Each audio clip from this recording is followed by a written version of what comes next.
गिबियावनो बयखौबो बड' निउस इउटुब चेनेलनि गोदान खौराङाव बरायबाय।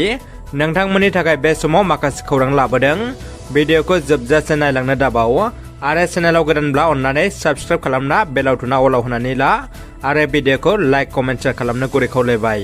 दानिया फैदो दिनैनि खौराङाव। गिबि खौराङाव दङ खुंगा बासिति बागानपारा दख'रा बाथौ फोरबो फालिथायनि गाहाय सायनासालिखौ बेखेवबाय।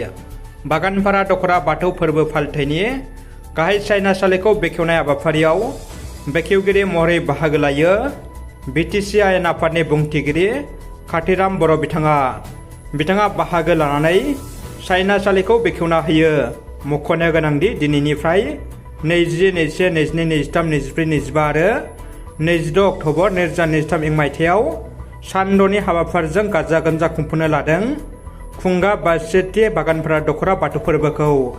बे हाबाफारियाव गोबां माननि आलासि बिथांमोनजों लोगोसे रायजो राजा बिथांमोना बाहागो लायो।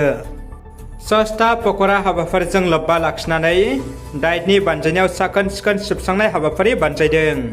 मिरु सोरखारनि बिथांखि स्वच्छता पखरा हाबाफारिजों लोब्बा लाखिनानै क'क्राझार दाइटनि बानजायनायाव क'क्राझार मागुरमारि ओनसोलाव सिबस्रांनाय हाबाफारि मावफुङो। शुक्रबाराव क'क्राझार दाइटनि DLED फरायसा फरायसुलिफोरजों फोरोंगिरिफ्रा आखायाव हासिब खादा लानानै सिबस्रांनाय हाबाफारि मावफुङो। बे हाबाफारियावनो क'क्राझार दाइटनि बिबुंगोरा गबिन्द बसुमतारिया बाहागो लानानै साखोन सिखोन सिबस्रांनाय हाबाफारिनि सायाव गुवारै बेखेवसोना बिबुंथि होयो। क'क्राझार पुलिस थानायाव BTR फार्स्ट फेसबुक पेजनि हेंथायै क'क्राझार गभर्नमेन्ट कलेजनि फरायसाफ्रा गसर थिसनदों। थांनाय 19 अक्ट'बर खालि BTR फार्स्ट फेसबुक पेजआ क'क्राझार गभर्नमेन्ट कलेजाव MA थाखोआव फरायबाय थानाय हास्थाय बरगयारि आरो BA 5 सेमिस्टाराव फरायबाय थानाय बिजितसुला नार्जारिखौ I Love BPF फेसबुक पेजनि एडमिन होनना BTR फार्स्ट फेसबुक पेजआव फोसावना होनायनि हेंथायै हास्थाय बरगयारि आरो बिजितसुला नार्जारिया क'क्राझार पुलिस थानायाव दिनै 20 अक्ट'बर शुक्रबार खालि मानहानि गसर थिसनो। चिरांनि बिजनियाव थानाय गोजामसिन फरायसालि बान्दब गोजौसिन गेजेरारि फरायसालिनि 100 बोसोरारि गायसंसन फालिथाया दिनैनिफ्राय जागायबाय। थांनाय बृहस्पतिबार खालि बिटिआरनि गाहाय प्रमद बर'आ बिजनि बान्दब गोजौसिन गेजेरारि फरायसालियाव नुजाथि फैनानै बिजनि बान्दब गोजौसिन गेजेरारि फरायसालिनि जौगाखांनायनि थाखाय बिटिआर सरकारनिफ्राय 1 कौटि रां अनसुंथाइ होयो।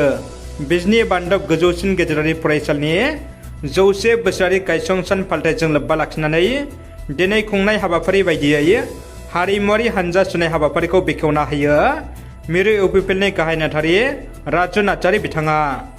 सरकारि साख्रि थासेयावबो सरकारि साख्रिनि बेथनजों गोजोनै माखासे रां लुबैसुला साख्रिआवलाफ्रा बे समाव रांखौस लानानै साख्रि थांनांबाय। बेबायदिनो फिन सासे बिडिअ'आ साख्रि खोमानांबाय। बिडिअ अफिसारा साख्रि खोमानांबाय। 10,000 रांखसनि थाखायनो बिडिअ अफिसारा साख्रि दानजाबाय। सासे आइजो बिडिअ अफिसारा घुस लानाय समावनो एन्टि कारापसननि टीमजों हमजादों। बिडिअ शिवाली चक्रबर्तीया 10,000 रांखसनि थाखायनो एरेस्ट जाबाय। बर' हारिनि गिबिसिन आलियारन सावथुना मा जाखो? गोबां सोंलु सिखारदों बर' रायजो राजाफोरनि गोसोआव। बिटिसि सरकारा लाख लाख रां गारना लाबोनाय बर'नि गिबिसिन सावथुन आलियारनखौ नायनो बयबो हांखुर। आलियारन सावथुनखौ लाना बिटिआरनि चिफ प्रमद बर'आबो खुगा बेखेवदों। आलियारन बर' सावथुनखौ प्रमद बर'आबो नायनो हांखुर जादों होनना फोरमायदों। आलियारन सावथुनखौ रायजो राजाफोरनो थाबैनो दिन्थिनो थाखाय सावथुन दिहुनगिरिफोरखौ गुरै खावलायदों प्रमद बर'आ। थांनाय गोलाव 30-35 बोसोरनि उनावसो बिटिआर सरकारनि गोब्राब नाजानायजों मुम्बाइनि फिल्म आर्टसनिफ्राय लाबोनाय बर'नि आलियारन सावथुनखौ नायनो गोसो दं होनना बिटिआरनि गाहाय मावफुं सोद्रोमा प्रमद बर' बिथाङा चिरांनि रुनिखाथायाव दावबायना टेकेन्द्रजित जालकन नार्जारिनि मुङाव गंसे मिनि सिनेमा हल बेखेवना होयो आरो खौरां बिजोंनि गेजेरजों बे बाथ्राखौ बुंथियो। दानिया फैदो जोबथा खौराङाव। बर' हारिनि थाखाय दावहा नांनाय जोहोलावफोरनो सरकारा राङारि अनसुंथाइ होदों। आसाम सरकारा बारग' NLB केडारफोरनो राङारि अनसुंथाइ रानदों। आसामनि राजथावनि गुवाहाटी नोगोरमानि पान्जाबारियाव आसाम सरकारनि नखर बिफान राजखान्थि बिफाननि बानजायनायाव बारग' NLB केडारफोरनो 2 लाख राङारि अनसुंथाइ राननानै होयो। बे हाबाफारियावनो बाहागो लायो बिटिआरनि गाहाय खुंगिरि प्रमद बर'जों लोगोसे आसामनि DIG हिरेन नाथजों लोगोसे क'क्राझार सानजा जनजाति विधानसभा बियाबनि MLA लरेन्स इस्लारि, बिटिआरनि मावफुं सोद्रोमा रन्जित बसुमतारी आरो बारग' एनएलएबि केडारफ्रा बाहागो लायो।